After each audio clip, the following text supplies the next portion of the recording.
గారికి హెచ్చరిస్తున్నాం, ప్రజలను పట్టించుకొని ప్రభుత్వాలు ఎక్కువ కాలం నిలబడం. వీళ్ళందరూ మీకు ఓట్లేసిన వాళ్ళే. కనీసం 1,00,000 రూపాయలైనా నష్టపోయాము అని ప్రతి ఒక్కరూ అంటున్నారు. కనీసం 1,00,000 రూపాయలైనా వీళ్ళకు నష్టపరిహారం చెల్లించాల్సిన అవసరం ఉంది.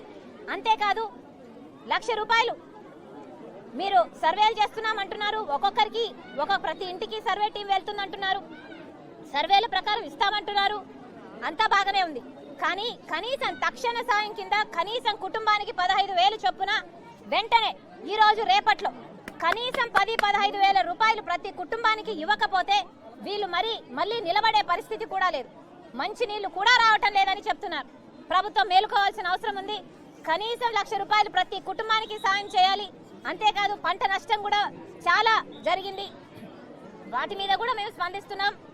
దయచేసి చంద్రబాబు గారు ఇప్పటికైనా మారుమూల ప్రాంతాలలో సాయం అందటం లేదు, ఇప్పటికైనా గ్రహించండి, సాయం అందించండి. వెంటనే వీళ్ళకు తక్షణ సాయం కింద కనీసం 15,000 రూపాయలు ప్రతి అఫెక్ట్ అయిన ప్రతి కుటుంబానికి విడుదల చేయాలని కాంగ్రెస్ పార్టీ డిమాండ్ చేస్తుంది. చిన్నపిల్లలు సైతం వరద ప్రాంత ప్రజలకి విరాళాలు ఇస్తున్నారు, దాతలు ఇది ఎక్కడ విడ్డూరం అడుగుతున్నాం. చంద్రబాబు గారు డబ్బులు తీసుకోవాల్సింది చిన్నపిల్లల దగ్గర నుంచి కాదు. చంద్రబాబు గారు డబ్బులు తీసుకోవాల్సింది బీజేపీ పార్టీ దగ్గర నుంచి. బీజేపీ పార్టీకి ఆంధ్ర రాష్ట్ర ప్రజలు ఇప్పుడే కాదు గత 10 సంవత్సరాలుగా అందరు ఎంపీలు ఊడిగలు చేస్తున్నారు. ఇటు తెలుగుదేశం పార్టీ ఏమి 25 ఎంపీలను బీజేపీ పార్టీ ఎట్లా ఇష్టం వస్తే అట్లా వాడుకుంటున్నారు. మరి ఇప్పుడు చంద్రబాబు గారు డబ్బులు తీసుకోవాల్సింది బీజేపీ పార్టీ దగ్గర కాదా?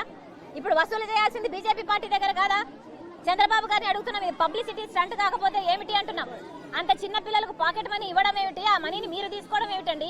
పిల్లలు కాదు కదా డబ్బులు ఇవ్వాల్సింది, పిల్లల దగ్గర నుంచి కాదు కదా మీరు డబ్బులు తీసుకోవాల్సింది. బీజేపీ పార్టీ దగ్గరికి వెళ్ళి తీసుకురండి.